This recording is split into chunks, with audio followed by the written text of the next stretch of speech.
Hi guys! Welcome to another video. For this ride, we decided to try the Marilake Loop. So this is just a very short and chill ride. And then on our way home, we visited the Pililio Windmill.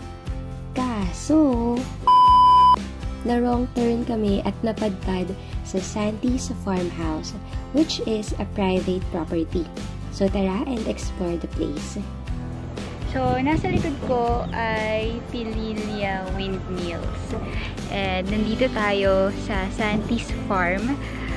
Merong entrance fee or hindi, kasama, per motor 100 pesos. Tapos kasama na daw doon yung entrance fee. Dalawa kami. So, kasama na yun dun sa 100. So, per motor, parking fee ay 100. Tapos kasama na daw yung entrance fee.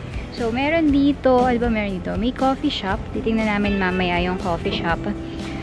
And then, other than the view ng Pililio Windmill, meron din dito, sa side na to. So, I think maganda dito, siguro sunrise.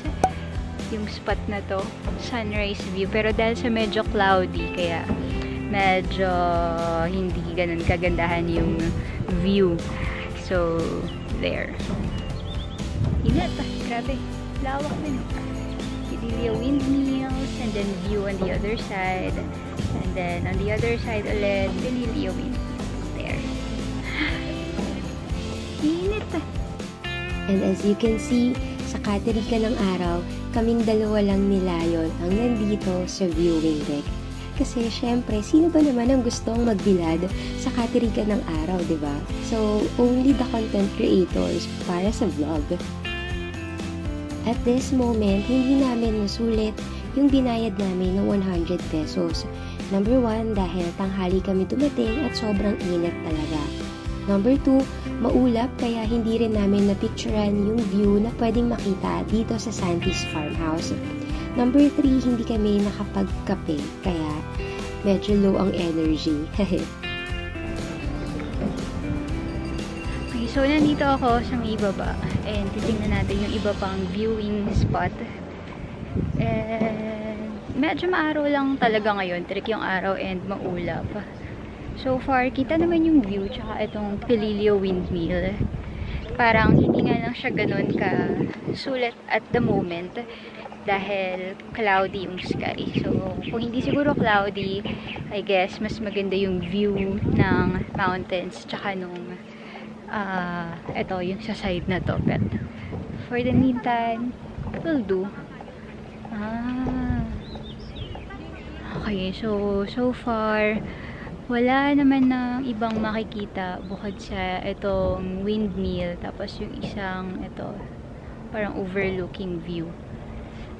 They also have coffee shop, kaya lang at the moment hindi pa available yung coffee drinks nila dahil makulimlim, naka-solar lang sila. So, hindi pa sila makapag-brew ng coffee.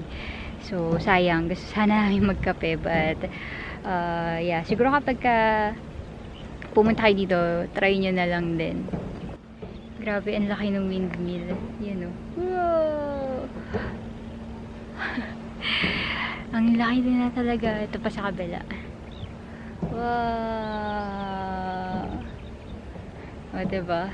Merong isang spot dito na makikita mo yung isang hilera talaga nung windmill. So, siguro titingnan namin kung makakapunta kami doon or kung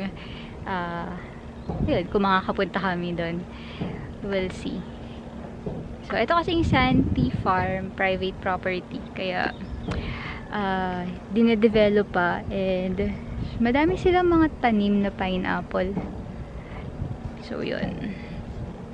And dahil nga feeling ko hindi namin nasulat yung binayad namin, kaya naman ginawan ko na lang ng vlog yung pag-visit namin dito sa Santis Farmhouse para kahit papaano may ROI kami. Kung babalik man kami sa lugar na to, it will be for the sunset view and for the coffee. Best time to visit the place is early morning or during sunset. As you can see, this is an open space with limited covered area. So this is a good spot to enjoy the view of windmills and sunset while sipping your iced drinks from Cafe Gray. By the way guys, wala din masyadong amenities na available bukod sa paid toilet, souvenir shop, cafe, and parking space. Dahil tanghaling tapat kami dumating, siguro mga around 30 minutes lang kami nakapaglibot-libot dito sa Santis Farmhouse. Dahil hindi talaga namin carry yung init. And this is the parking space for the motorcycle. So again, yung binayaran namin is 100 per motor. Tapos kasama na dun yung entrance fee namin dalawa.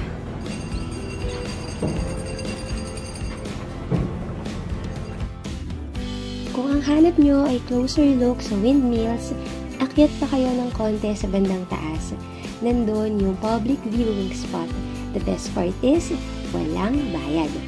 Next time na lang kami aakyat dun sa taas, mas minabuti namin na umuwi para makapagpahinga na din kami.